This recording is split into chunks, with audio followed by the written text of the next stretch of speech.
What's up, guys? Welcome back to another Under 1,000 podcast. I'm your host, Gershon. I blanked out for a second. No, but this is a podcast where I bring on other animal enthusiasts, hobbyists, and breeders, and they talk about their journey of breeding animals, getting into animals. We are starting to span out not just reptiles, but other different animals. So this is super exciting to do. Can you guys hear me? It feels like I can't hear myself. So if you can hear me, I can hear you in the chat. But thank you guys for coming through. Very much appreciate it. We actually don't have a sponsor for this episode. So we're not going to have a sponsor moment. So if you are, but I'm going to use that moment to, promote myself. I have to get better at promoting myself. So I'm going to do that right now. So talking about sponsors, if you guys are interested in sponsoring okay, you guys can't hear me. Okay. If you're interested in sponsoring the podcast, getting a chance to promote yourself and help out the podcast, you guys definitely hit me up. It's easy to do. We have multiple different layers. We have a monthly sponsor. We have a episode partner, and we have a question sponsor, and we have a tip of the week sponsor. So there's 4 different ways you can sponsor the podcast. Each of them have their own costs. So if you're interested in that, DM me, message me. All the links are in the description down below, and we get that ball rolling and see which one you would like. If you would like to do that, definitely hit me up. Also, go check out my Instagram, the YouTube channel, which you're on now. If you haven't already hit the subscribe button, which you probably already have. But if you have hit the subscribe button, go grab a friend's phone and hit the subscribe button on their phone, and so on and so on. But definitely check out the YouTube, check out the Instagram. We just started an Instagram for the podcast itself, so it's called Under 1,000 Pod. Look for that Instagram, go like that. We're gonna start posting stuff over there. And also for my available snakes, I have an Instagram for that. It's gpsnakes animals. So any post up there is an available animal. If that post is still up on that Instagram, the animal is available. So if you're interested in the animal, contact me that way as well. So let's say hello to a couple people because you guys are already coming in. Thank you so much. We got John here. What's up, John? Heads and Tails, thanks for coming through. Appreciate you. Bosa, what's up, Bosa? Oh, and I still love your new logo. I love it. It hits the gamer in me in heart. Very cool logo. I can't stress this enough. Definitely love the logo. And I know you were on Angie's podcast. I missed it because I had to work, so I will be going to rewatch that. So thank you for coming through. Greatly appreciating. Glad you guys met up and had the podcast. More Forge. What's up? Thanks for coming through. I'm gonna be messaging you because I'm gonna be messaging you. Just look for the message. Tammy, what's up? Thanks for coming through. Morbid, what's up? Thanks for coming through. Appreciate you. So guys, without further ado, let's go ahead and bring on our guest for this episode. Everybody just do your thing. Wake up, today's gonna be a good day. Wake up, today's gonna be a good day. Wake up, today's gonna be a good day. Wake up. Hello, how are you doing? What's going on? It's your boy, Big Tank Hank. Glad to be here. Hold on, wait, sir. You gotta do that again because you didn't put the muscles out. Come on now. My fault. I don't want to take away from nothing. Hey, you gotta show that flair. All right. It's your boy, Big Tank Hank. Coming at you on Gershon's live stream.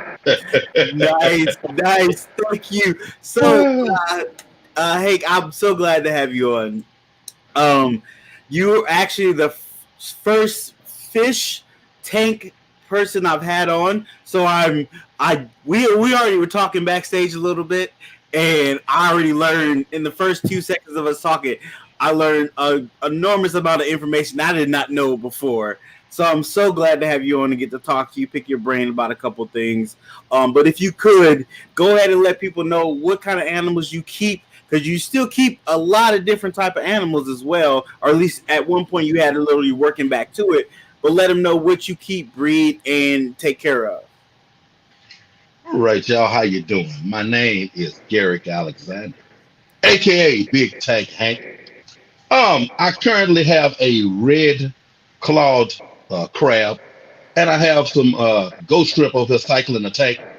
I went through a little old time frame where life started lifing, and I had to step back from the hobby just for a moment. But I'm trying to get my wheels back rolling now. But my favorite fish to have are live bearing fish such as your guppies, things of that nature, your platies, always beautiful, always beautiful. Something to keep around. But your betters, your wild type betters, not so much your fancy betters that you find at your big box store, but look into those wild types. You'll be surprised, how cool and interesting those fish happen to be. I've owned tree frogs in the past, red-eyed tree frogs, toads, tortoises, water living turtles, alligators. I've had caimans. I've had tarantulas. I've had a Nile monitor. I've had 2 ball pythons. I've had skinks. I've had crawfish. I've had, oh my God, if you think of it, I have owned it at least once in my life. I'm an overall animal lover, but it was just something about hey, how could that live under the water like that without coming up, for air in any way, shape, or form? That is what always stuck with me, as a little kid. So that's kind of how I stayed with fish like I did. Okay. So you had a little bit of everything. Oh man. I seen the frogs and I was like, oh, that's really cool. So I might have to bring you back one of these days and just talk about frogs themselves. Cause like I did want a frog. I've caught like toads. I'm pretty sure they were toads and not frogs. I've caught those before, had those for a little bit and then let them go. But I've never had like an actual pet frog, and I was always interested in them too. But we might have to bring you back on later in the year to talk about frogs. Do something like that, because that kind of interested in those as well. Honestly, no problem. So you're slowly getting back into the hobby, getting animals. That's my dogs. They're excited. We brought you on, get to know you a little better. We know you have a YouTube channel, so that's down in the description below. You're on Instagram. Are you on TikTok? I am on TikTok, but I'm just spinning my wheels over there on TikTok. I understand. I'm still trying to figure out TikTok myself. I do more watching TikTok than I actually do posting on TikTok, so I can totally understand that. But yeah, all his stuff is in the link down below. Make sure you go follow, subscribe, all that good stuff. But we brought you on to ask you some questions, get to know you a little better. So let's go ahead and jump into one of the questions once I find them, because I'm so good at this. So how long have you had your YouTube channel?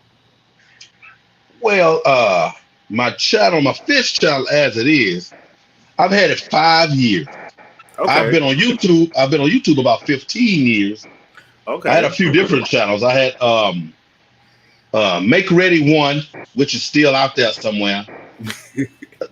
Then I had a Big Preacher Fit, because I've also lifted weights for over 30 years, and I had a channel where I did workout videos, I did motivational talks, posted other people's videos, pinpointing specific things for a subject matter that I may have been talking about for that week on another video. But as far as Big Tank Hank, I've had it for about 5 years now. Okay. Side note, thanks Mike for coming through. Zach, Jamie, appreciate you guys coming through, hanging out with us. Patrick, I see you in the building. Appreciate you. Okay, so you've been dabbling in a lot of different things in YouTube here and there. Most of your hobbies, you've gone and done YouTube channels for them and talked to them. What made you first get on YouTube in the beginning? Like, what was like, hey, maybe I should try this YouTube thing? Well, first, I started out like everybody else, just watching videos. Me and my kids watching videos, and I mean, being super entertained, by the craziness that you can find on YouTube, especially back then. Then it was more so I started looking up particular things. Then I'm like, hey, I really like this, I like that. I used to get, I kind of was into powerlifting at the time. So I watched all kinds of powerlifting videos. I wanted to be the strongest man that I knew. So I watched world records, breaking videos. So I would find video clips of people breaking records online, but not on YouTube. And actually, I was doing these other people a favor because I would repost their clips that was just out there in the ether, from competitions and things of that nature. Exactly. And I did that for a long time. And then I was working out myself. I was like, hey, man, let me film some of my workouts. Put your camera up. You're just working out. You're not saying anything. You're just working out. Then after a while, I started adding music and intro, walking in, and editing. Then I started talking, I was like, hey, I really like this. Sometimes before I would go in the gym, I may just be sitting in the parking lot because I've always worked overnight jobs. So, you'd be surprised some of the things you see in the middle of the night, and something would strike me curious or whatever. And I just turn the camera on either before or after the workout and just expound on it. My own personal feelings or views on whatever it is. Maybe just something on, it doesn't matter what you did yesterday. What are you doing tomorrow? Okay. Today is here. So you're already in it. What are you going to do tomorrow? That's going to pull you through today, so you can decide whether you want to make a better go at it, or if you want to sit in mediocrity, or you want to fall backwards, whatever. But what are you going to do tomorrow? So not judging the next like motivational type stuff here and there, and just sharing your thoughts on life itself. Okay, I get that. Nice. Okay, so let's go to another question. Because I was about to just start talking, and I realized, like, I sent you questions, but now I'm just want to pick your brain. But I set up the format so people can be comfortable when they come on and talk. But you clearly you had no problem talking, so I know I can come back and forth with you.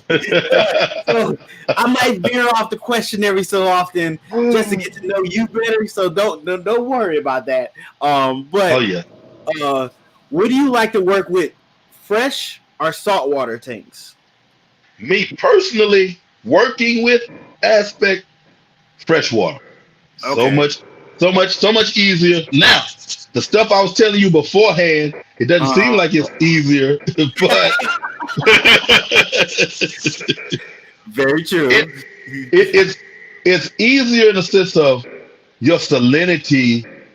Just that alone is such a precarious place to be, in regards to keeping your fish in the right matrix. You have, certain so many bacteria and things that you have to watch out for.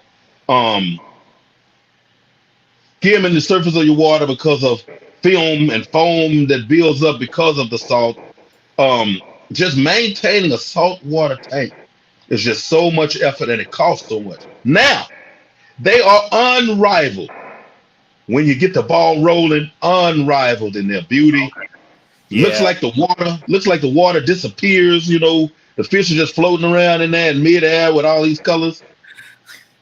But yeah, saltwater tank, I'd have to have enough money to where I have somebody maintain it for me and I just look at it because I don't want to be the one.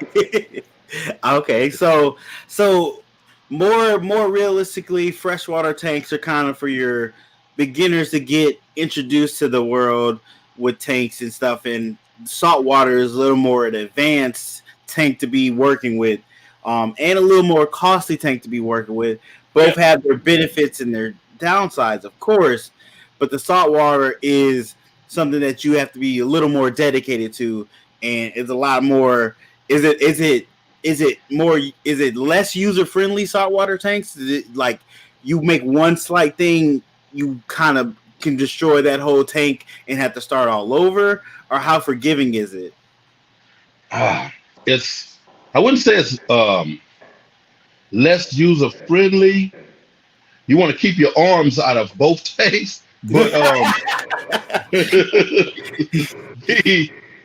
the saltwater tank, just like the freshwater tank, once you've run them long enough and kept all of your important areas that need to be balanced, keeping them on point long enough for this tank to mature to where it's actually taking care of itself. They both run the same race on that, because after a while you don't have to touch a saltwater tank either, for the most part, after a while. Okay. Now I've been keeping freshwater so long that some people they laugh at me. It's a joke, but it's serious. I can taste and smell my tank water to know if I need to add, take away, or whatever in regards to freshwater.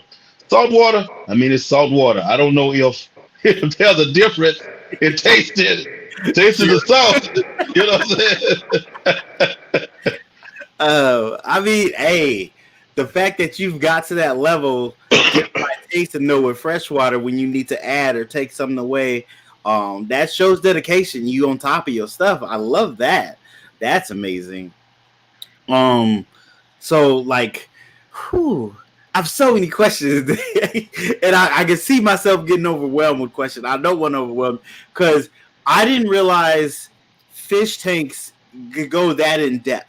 Like, I knew there was work to them, but to that in depth of way you set up stuff and have stuff working with each other, that's amazing.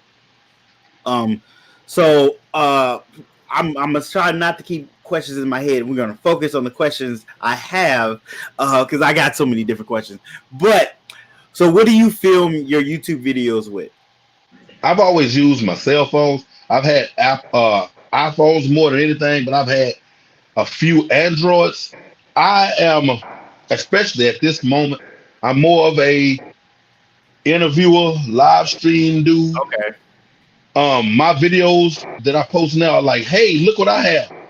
All right, that's it, So I don't have to do, I want to get better actually, and maybe do on this season of Big Tank Hank, do more interviews, store interviews, tours, things of that nature that a lot of my buddies do. It's like, man, get up, get out. Hey, you look, you want more numbers. You want YouTube to pay you more than a few pennies. Also, don't act like you don't. So just get up and do a little more work.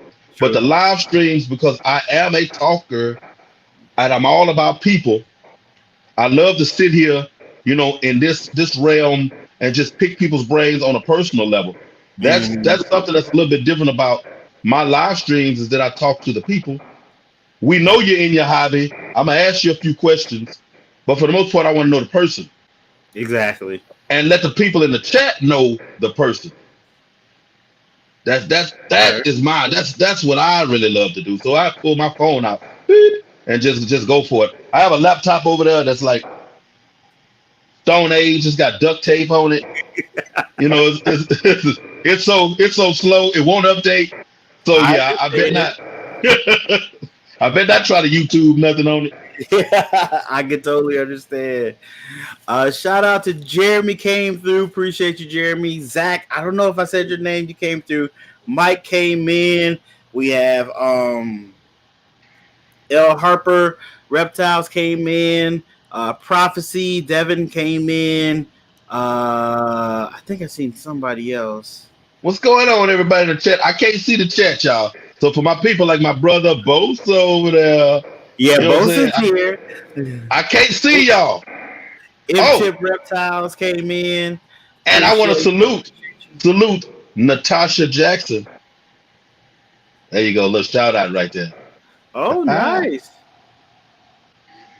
So, how may the fish lasted 2 weeks? So yeah, what is the? You know, I touched on that. Go ahead. You know, I touched on that. Remember, I told you earlier about the new tank. They have, new tank.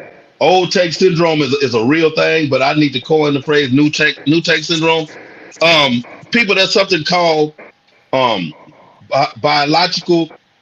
Your biological filtration contains your beneficial bacteria that breaks down the nitrates and ammonia that build up in your tank due to waste products. What we have always done early on when stores didn't tell you anything, every week, maybe 2 weeks, but you would wash your fish tank. You'd wash the rocks, wash your filters, you'd wash all of that bacteria out every week. Ergo, creating now a new fish tank that needs to cycle. And you can't say cycle again because in a week you're not gonna get a cycle. So this tank is always trying to cycle, and the cycle is when the beneficial bacteria builds up to the levels that match the livestock that you have living in your tank. It'll balance itself out to be able to break down the amount of waste that's being produced in the tank. So that means if you have 2 fish in there for 5 months and then you add 10, that tank could crash because the biological load has become overbearing to the bacteria that you have living in there already. Bacteria has to colonize itself to be able to handle that biological load. But the 2 weeks, that's because we do way too much cleaning, thinking that's what we're supposed to do, because nobody's telling us you can clean. I don't like soap at all, but clean your glass. You might could get away with cleaning your rocks. When it comes to your filter media, take your dirty tank water and just rinse, squeeze out the dirt. You notice there's no soap, there's no hot water, nothing. You're just rinsing out the large particulates, making your media flowable again, while water can flow through it easier, but the bacteria is still alive in it. So that means when everything gets back rolling, your bacteria is still at home. They're still ready to work. They're still ready to work, so they can handle the biological load that your fish are dropping. But every time you clean everything, you cause your fish to die because the water becomes stale and stagnant, even though it's moving. You build up nitrates and ammonia in it, and it kills them. Now, no, I hold that. I may be able to get that later on. I hold that. Okay, yeah, because that's something that we've all been told. When you first get this tank, you clean it at least once or every other week because it gets dirty. And that's something we've been told for the longest. Dirty is good. Dirty is good. Hey, everybody repeat after me. Dirty is good. Dirty is good. Yeah, they definitely haven't. They definitely don't talk about the benefits of having good bacteria in your tanks. That does actually help keep your fish healthy. It feeds your fish. It makes that tank acceptable. It makes that living space for them good. It's just a certain way you have to go about keeping that good bacteria. It's fascinating, especially now that some people are starting to do more bio type tanks for their reptiles as well. Bioactive use. Yep, bioactive. I couldn't think of the word. I knew the bio part. I couldn't get the active. But the bioactive tanks, how they're setting those up and how they're doing those, which I would like to do with the one of my snakes, but I know the odor that comes from that, the wife wouldn't like as much. She's very nose sensitive. So now, is there a way around that? You have what you call springtails. They're very, very, very small, almost microscopic little bugs, because that's what they are. And then you have your isopods, the roly-polies, the doodle bugs. Yep. Where the springtails eat mold. Okay. The doodle bugs, isopods, they eat fecal matter. So you set up your colonies of isopods and springtails first in your bioactive tank. Okay. You moisten them if you have a critter that, I mean, they have arid critters, for arid tanks for those animals that like dry. They have those little animals for them too. Okay. Me, I'm more of the humid area, whatever. But you put them in there, so when your animal's using the restroom or plants are breaking down, they're in there to eat all of that stuff up.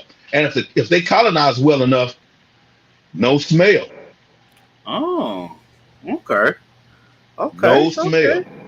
You got me. I'm gonna have to start doing some research. It seems like, because that is a great thing. As long as I keep the smell down, I can honestly do one of those things. That would be really cool, interesting. So guys, before we go on to other questions, it is time for tip of the week. Tip of the week is when I post on my YouTube, my Instagram, and my Facebook. I put a post up, and under that post, all you have to do is put a comment. Whether it's life related, reptile related, or any animal related, or just even YouTube related. Whichever comment gets the most likes will be featured in Tip of the Week. I forgot to put the Tip of the Week logo up, and no one actually commented on Tip of the Week. So we're going to ask, do you have a tip you want to share with everybody? Am I going to be giving the answer and everything to the tip? No, this is just your tip. Any tip you want to share right now. If you don't, I have a tip. If you don't have a tip, I have a tip I can throw out there for people. But if you have a tip, I'm pretty sure the people will love to hear it. Okay, what I associated with. Okay, tip of the week. Don't overfeed your fish.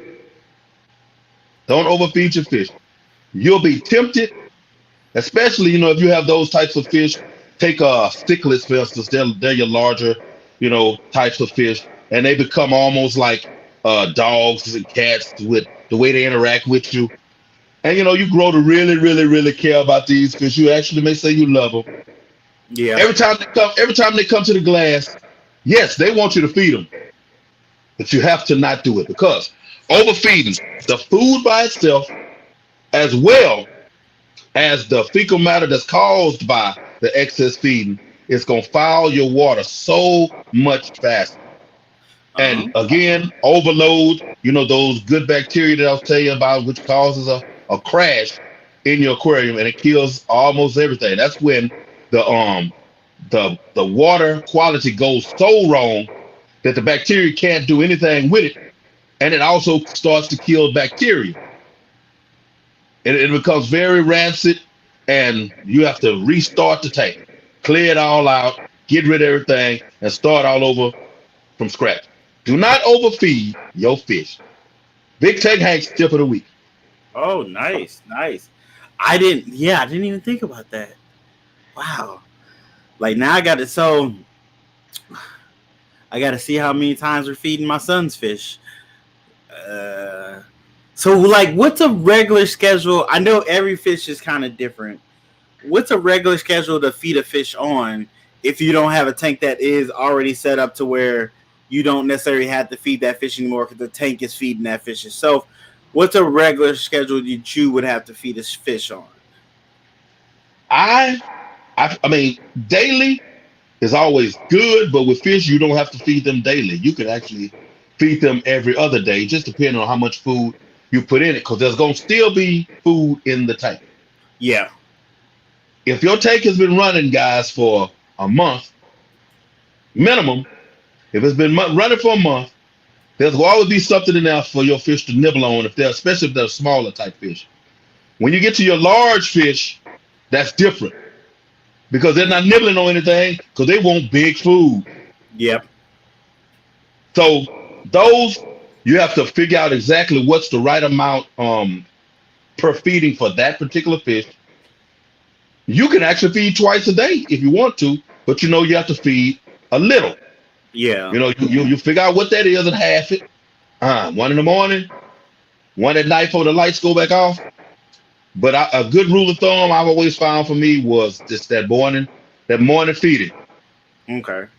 maybe one day during that week you don't feed. Just pick your one and just don't feed on that day. But you don't have to raise or lower the amount of food that you're adding for the duration. Just skip a day. And you know, it always seems to work out pretty good. You don't have these, because fish can actually become overweight also. People don't think about that. You can kill your fish because it's a fat fish. You know? Yeah. I didn't think that could happen per se like that. Because I assume they're always exercising, swimming around. No. Oh. Yes, and they'll get, you know, they'll get things. Let me see, what's one? God, now I'm going. My mind is going blank. But you can cause your feed to your fish to have things like, that's how you have horses get colic or things of that nature, where the intestines twist and things of that nature for feeding. You know, bad hay that ferments in their stomach. And it causes the gastrointestinal issues. Well, with your fish, you can do the same thing. You know, you'll have swim bladder issues from bad food. Overfeeding can happen, especially in your fish, like your bettas, things that the anabantoids, which are air breathers. You know, they have lungs, not lungs, but they have rudimentary lungs, but they have gills, but they can also, you know, breathe air when the water quality, you know, goes left. Fish like that have a tendency to, if you overfeed them or feed them bad food, you can cause swim bladder issues. Then he can't bring himself up to breathe air. So if anything happens, I mean, he's out of that. He doesn't have his second line of defense. Exactly. That's interesting. Jeez, I didn't know fish were as complex as they are. Like, that's crazy. All we did was get a bowl and put a goldfish in it. I mean, honestly, that's what I've been doing since I was young. Just put fish every so often, put a little decoration in there. And they good to go. That's what we've been taught from pet stores is the way to go. Wiz, what's up? No, what's up, Lacio? Thanks for coming through. Appreciate you. Most of those places they're trying to get a little better now at educating you, but that's how you kept fish stores open when they had like everybody was selling fish. You kept them open. You kept them open because they didn't tell you anything, and a lot of them didn't know. Your fish was always dying. You was coming every week buying more fish. Hey, that is how they was getting people, definitely. So do you make your own fish food or do you buy it? For the most part, I buy it, but you can. For anybody in here that is a little beyond the beginner in fish keeping, and you know about duckweed, get the little duckweed plants and you put them on top of your tank, and it helps pull the nitrates out of the water. But the duckweed is like a disease, a plague. It takes over your tank and chokes your tank out, and it's hard to get rid of it once you have, because that little bitty single plant, like, you know, you got the little root, little plant, and they just go crazy, especially if you have a lot of proteins in your water, meaning you don't do a lot of water changes and you have a lot of biological stuff that breaks down in your tank. If you have a tank that's just rocks, plastic plants, and things of that nature, you don't have to worry about a lot of protein buildup because you don't have a lot of live things breaking down. But when you have plants, wood, you know, things of that nature, you always have something breaking down, which is adding a lot of proteins into your water. And these duckweeds just grow like crazy. Now, you can take duckweed for your plant-eating type of fish, especially like your goldfish, things of that nature. You take your duckweed and dry it out, whether it be in the sunshine or in an oven. You can dry it out on a pan to where it's crispy, and you can use it and make flake fish food out of it. Add a little garlic to it, and garlic is something that's good for cleansing out the intestines of a fish. Also, it fights the appetite. You can mix that with some duckweed. You got medicated fish food for your fish that eat plants. And duckweed is very, very high in protein also. Okay. So, wow. So, well, but using duckweed, it'd be something for somebody that's not necessarily a beginner. Somebody that's been doing it for quite a little bit. It understands how to work with it because, like you said, it can take over your tank. Oh man, it's gonna go crazy. It's gonna do it. It's gonna do it. Oh wow, that's crazy. Okay, I did not know that.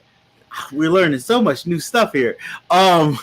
So besides duckweed, is there any other kind of homemade fish food that's really good for fish that modest people can make themselves? Is there a different one, or is it Well, any type of green, green leafy type of plant, and you would prepare it the same way. Break it down, heat it, break it dry down. it out. Okay. And you also have like for medicinal purposes, take sweet pea, the little sweet pea.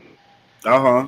When you speak of those betas or beta for the novice, Okay. but when they start to have those intestinal issues and swim bladder issues, you can take a pea, blanch it. That's a hot water, boil it quick, peel it, and use the skin. Feed that skin to your fish, and it'll correct all of those internal issues. It's like a laxative. It'll flush them, and it'll fix them. And it's pretty good, man. It's pretty good. Okay. So, did you have like a mentor, or did you learn most of this on YouTube? How did you gain this amazing fish knowledge that you've gotten throughout the year? It was a trial and error.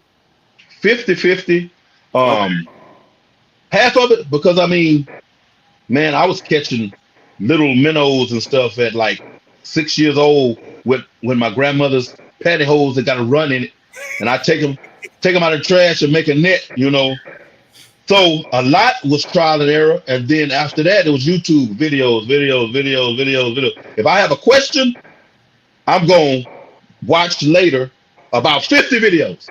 Okay. And then let's fit in. Absorb that knowledge, and then put it into effect and see how it works, and do kind of experiment, just kind of a scientist. See what works. This part of this works here, but part of this didn't work. So I'm gonna take this out, but put this part in. Okay. Because there's a lot of, I've gotten to the point where they DIY. It's not new, but it's oh my God, I'm the DIY. I'm from a little town, Hempstead, Texas, and it's a little town. DIY I've been doing forever. Exactly. So you grow up thinking, hey, 1 + 3. Because I can skip over 1 + 1. If I go to 4 from 1 + 3 now, whereas everybody, hey, no, you do this and then you start there. Hey, you learn. Well, This works like this. This works over here like that. Well, if I put them together, common sense says, which doesn't exist much anymore, but common sense says the combination is going to do this. And 9 times out of 10, you're right. Okay. Hey, and I'll give you another one. It's pet related, but it's about that common sense thing.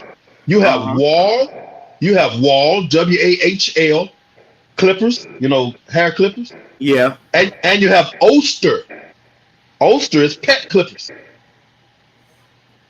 Same clippers. The ones for humans, Wahl, cost a whole lot more than the pet ones at one point. It may be the other way around now because, grooming your pet and all that is so wonderful. It's become a big business. So that was something I learned way back in the day. Hey, I can go over to the pet section and get some of these dog clippers. Whole lot less, same clippers. Exactly. Same manufacturer, just a different name on them, but they work just the same. And why spend twice as much when I can save it here? I totally understand that. Understand that. So let's hit another question. So what is your favorite type of tanks? Because I was watching one of your videos, and I'm forgetting her name, but you had a young lady on, and she was talking about Blackwater. Yeah. So what is your? Can you give me a few type of tanks there are in freshwater or saltwater, whichever ones? Just a couple different tanks and a little bit how they work. Okay, well, saltwater, I just know what they look like. Other than that, yeah, I don't really. Okay. Now you got your black water. I really like black water. The tannins alone, because I'm a country boy. The tannins alone, and the way you set up, your hardscape to where it looks like a what you call a biotope, a natural slice of a particular area, a pond in Southeast Texas or Southeast Asia. You find out what's endemic to those areas, and you put them in a tank. Mm-hmm. I love the look of black water, but also I used to raise and breed betta fish, which coming from Asia and in that area in the Orient, that the water quality is very acidic. Though there's a lot of plant matter in the water that they have over there, which makes it thicker because of the tannins. It's almost like tea. It's a thick water. Okay. But in that, it wards off a lot of skin diseases. It wards off a lot of infections. Just the medicinal purposes of the tannin alone that come out of certain types of plants that seep into your water. It just keeps your fish healthier. Okay. Not all fish thrive the best in tannin water because tannins are is it lower pH. Not all fish do well in low pH. Okay. So if you have to have high pH, you can't very well be just putting tannins in and expecting your water your pH levels to stay high when you start adding stuff that's taken away. Next kind, what is the name of? Well, I'm not gonna say because it's subjective, but I also have what was a sand bed planted tank where you have a 4-inch substrate, but in the substrate you have levels. You have rock level. You have, and this is what I use, a rock level. Y'all know what sphagnum moss is, correct? If you have reptiles and stuff, you have sphagnum moss that you use in your bioactive. Well, I take sphagnum moss and put it on top of the rock layer. Now the rock layer at the very bottom creates this area of space where the water can circulate and air can actually move through. Okay. If you don't have something to keep the sand broken up, it can solidify or become very, very thick and dense. So the rock at the bottom makes you be able to circulate oxygen through the rocks. Now you got the sphagnum moss that creates a high protein organic matter layer when that breaks down. Now on top of that, I put a mud from an actual pond or creek somewhere, which is loaded with that bacteria that I was speaking of, just already coming from the creek. It's full of them, along with some of those worms that I tell you about. Yeah. Then you can buy pool sand, just regular pool sand, big old giant bag for $5, and you cap all of this other stuff. That means you're gonna keep when your sphagnum moss starts to break down, that can become very toxic. The gases, become very, very toxic if it just gets into your water column. Mm-hmm. The sand keeps those gases down there. Now, you poke your plants through, they send the roots down into the different stratas and they make it to the organic, rich soil down at the bottom. Now they're feeding. They're feeding on all this broken down matter, and all this ammonias and nitric acids and stuff built up down there. Oh, they're going crazy. But the only thing coming out is them. Every now and then you might have a gas off and it smells like sulfur. Yeah. And a sick, thing with me is I like the smell of those bubbles. But y'all don't hold that. Don't judge me. Yeah. Don't hold that against me. But yeah, now with that tank, you build your substrate up and you got your plants take hold. Those are the tanks that I was telling you about. Once they mature, become that tank that you, after a while, may not have to feed your fish. You may not need a filter on it, not even a bubbler to aerate the water. because that tank becomes self-contained. It becomes self-contained. All you have to do is make your mark of where your original water level is, because it's going to evaporate. It's going, yeah.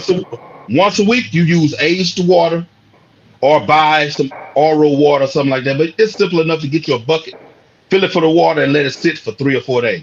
Mm-hmm. And all of your chlorine and stuff leaves. It dissipates out of the water, and then the water gets older. Now it's the perfect water to just top off your tank. You add just enough fresh water into the water that you already have to keep that cycle going.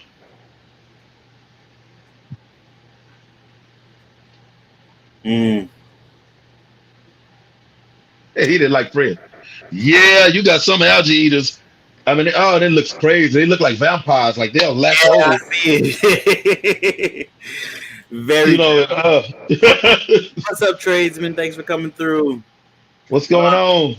Yeah, I've seen that. Or either you have an algae eater that don't get along with the other fish, or you got other fish that don't get along with the algae. With the algae eater, yep. Yeah, and there's always a fighting combat situation in that tank. And people, when you go buy fish and you say you want an algae eater, make sure they don't give you a common pleco. They have all these different types of plecos. Now, you have the plecos that actually eat meat. Uh-huh. You have plecos that eat like wood, bark, and they'll eat a little algae. Never buy an algae eater because you want them to eat algae. Okay. You'll be sad and upset because they're never going to eat as much algae as you need them to eat. They might stop eating algae because you're feeding the tank anyway. But a common pleco will become a giant. Whatever tank you put him in, it doesn't matter. Oh, I like my little pleco. Look at him. Really? You got this big old giant pleco curved up in your tank, and then people go and throw them in the creek or the river, and now they're a plague everywhere. Really? Okay. So you still got to be smart about that too. Okay. Yep. Don't release any of your fish. Okay. Take them back to the pet store or give them to a friend. Don't release them in the wild. I've done it. I was a young fish keeper, but it's very, very irresponsible. Because the fish you have naturally occurring in your local area, they didn't ask for you to drop any of that other stuff in on them. They're doing enough just to survive on their own. Yep. And you introduce a new species into that environment, it might become a bigger predator in that environment, throw off that whole environment's ecosystem. Yep. We might not know what that small thing might do to years environment and hope exactly years down the road. So definitely be smart about that. So since we're speaking of fish, what is your dream fish to have? So a fish that you always wanted, had never had before, that you would like. Let's not even worry about the cost, how big the tank has to be, how much room you have to have. What is that dream fish you would like to have if money and space was no concern? How about illegal? Illegal. This is your world. You're the last person in the world. You get to get this animal. What is the one you want? Speaking of those fish that turn an ecosystem upside down, snakehead, China. Was that the one? That one that was like would barrel into mud sidings and was like decapitated, like slowly making mudslides or something like that. I don't know if that's the same. No, it might be not the same fish. No, the snakehead, first of all, will eat everything. Okay. And they can come out of the water and move. Oh, really? Across land to the next area, because either the farmers and stuff are encroaching and the water area is getting smaller, the water's getting that bad. They can just leave. If they can leave, then they'll go to the next water hole and eat up everything that's in there too. They have the sharp teeth. I mean, now the snakeheads over here, their pattern something like snakes. You got your black or either dark green and light green or whatever patterning like this. Now the ones in China and India, oh my God, you talking about blues and reds and blacks and yellows and you talking about a beautiful fish. Y'all Google that now, snakehead, China. Okay. What's up, Tucker? Thanks for coming through. Appreciate you. But yeah, that would be the holy grail fish if no holes barred. Okay, so what is it about that fish that makes you want to have that fish? What excites you about that fish? It's a mixture of a few different favorable characteristics for me when it comes to fish. Okay. I've always liked snakes. China means snake, I think in Asia, Indonesia, whatever. So they have the long body. Now they have a dorsal fin that runs the whole length of the body. Okay. On top of having the snake-like body, that long dorsal fin, and then there's a anal fin underneath runs halfway pretty much the body. And there's a fish called a bowfin that's actually in the United States that resembles them, but it's like one drab color. Now they're also ferocious predators. They have these sharp teeth, they'll show you that you feed them live food and they go off and they eat it well. They become very, very personable. They're the ones of those wet pets that people talk about. You have one in the tank and that's your buddy. Okay. But if anybody else comes and he don't recognize them and you put your fish tank, he's on his mouth is wide open on the glass, trying to get you. Okay. Oh, wow. If you don't be careful, he might come out the top, Okay. I didn't know that. Oh, wow. Oh. So is there any other things about this fish that you enjoy? Because those are great characteristics that it's a hunter, that it is personal, that it grows an attachment to you. So that's something you want in a pet, that you can get an attachment to. And how are they colors? What are they mostly? What's the basic colors and what's the outrageous colors? One of the outrageous one I've seen, some like light blue, almost like the blue you have here on your okay.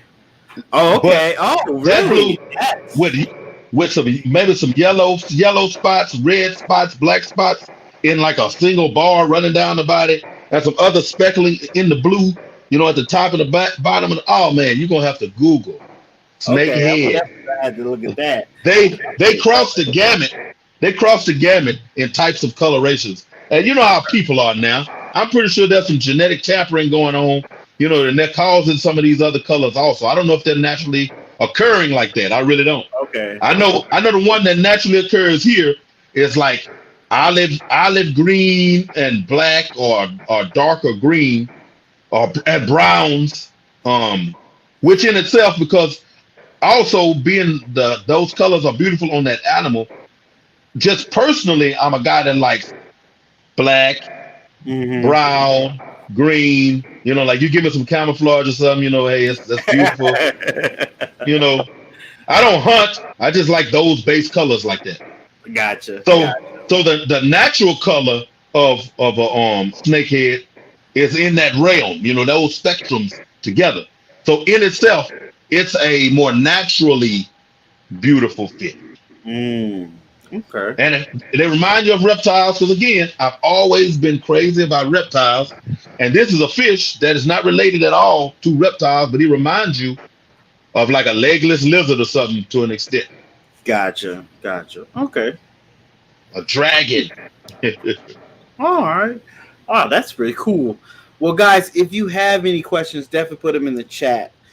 That was my last question. Nah, I'm lying. That wasn't my last question. I have another question. But if you do have any questions, put them in the chat. So, being that you're getting back to the hobby, what is going to be, if you haven't already got it, your first reptile in your new collection? What do you plan to get?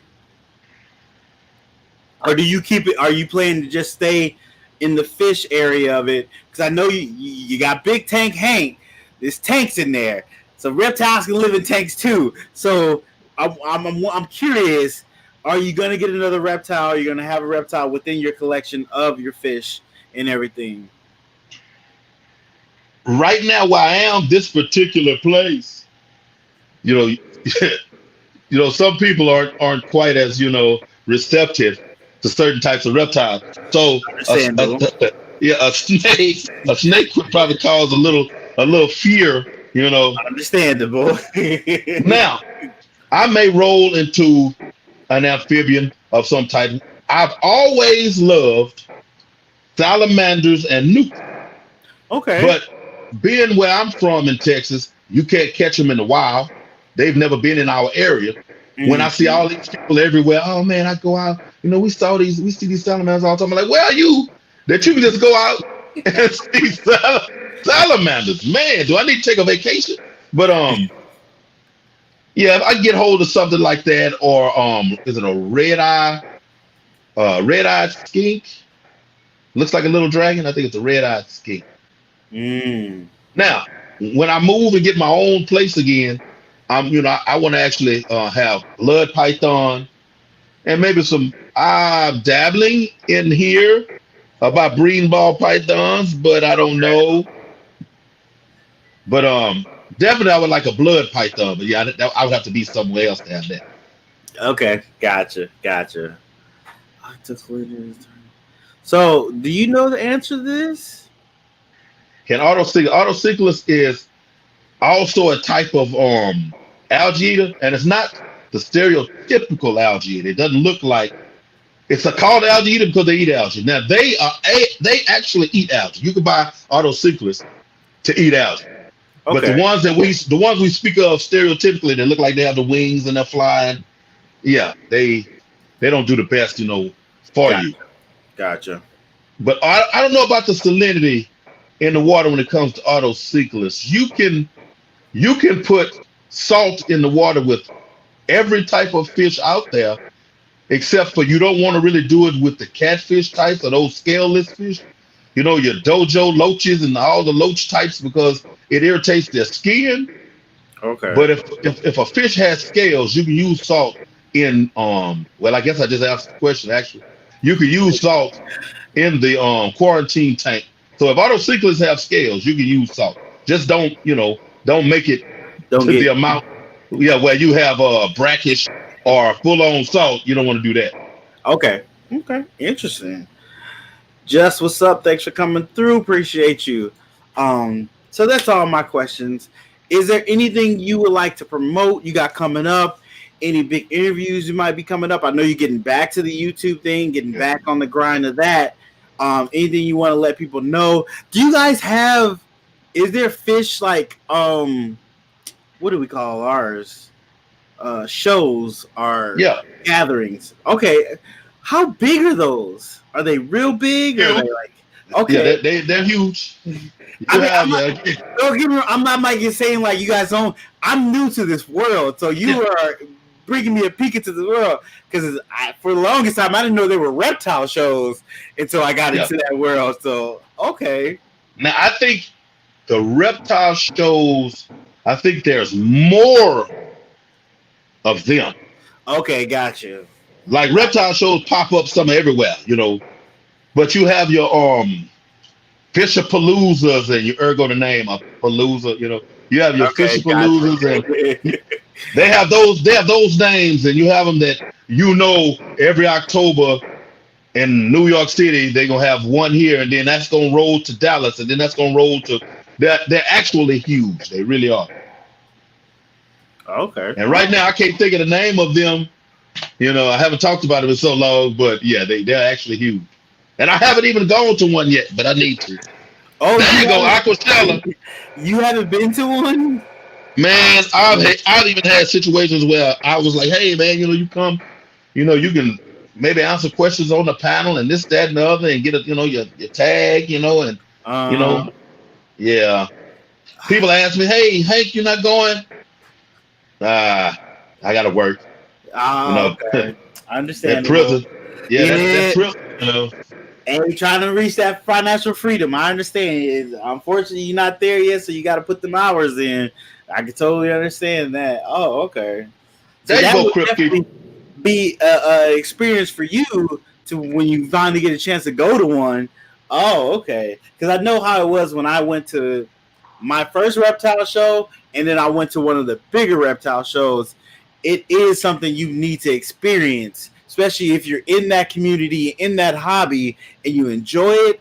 To see other people gather that feel the same way to you, and you guys hang out and talk and you share knowledge. It's amazing. It's 100% amazing. Um, so fingers crossed you get to go to one. Hopefully this year. Hopefully this year. That would be amazing.